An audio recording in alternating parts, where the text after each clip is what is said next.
Me që e thatë të çështje, po ja rikujtoj një diskutim shumë të frytshëm që kemi bërë në Këshill të Mandateve për një arsyetim që mendoj nuk kam 99% drejt, kam 100% të drejt.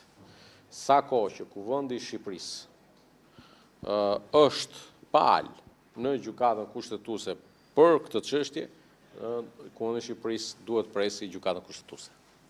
Janë çështje të ndryshme. Po mirë, thash, unë do konsultohem dhe me ju kur të marrë në qëndrim, por në vlerësimin tim, ky është qëndrimi. Zoti Balla, pse ka një kohë tjetër për reformën zgjedhore dhe një kohë tjetër për reformën territoriale? Pse ju zgjidhni territorialen të vini një kohë më të shpejtë? Faleminderit Esiona.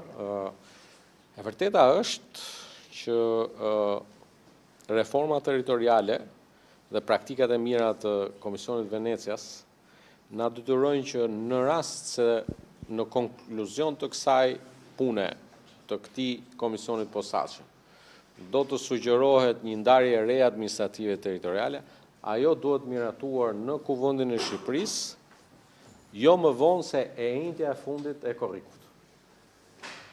Pra, e njëjtja e fundit e këtij sesioni parlamentar. Në raport me zgjedhjet e ardhshme vendore, të cilat duhet të jenë diku në një nga të diellat mes 15 prillit dhe 15 majit të 2027-s. Dhe duke e marrë agjendën tonë të punës, edhe në raport me këto praktikat mira të Komisionit të Venecias, na duhet që të paktën sa i përket ligjit për ndarjen administrative territoriale, duhet të ketë kaluar të njëjtën.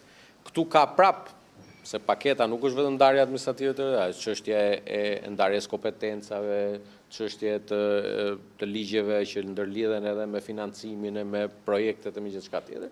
Ato mund marrin kohë dhe sesionin e tretë të kësaj legislature. Por sesioni i dytë i kësaj legislature, nëse do të ketë, se unë nuk e di, nuk parashikoj dot, komisioni ndoshta nuk vjen me propozime.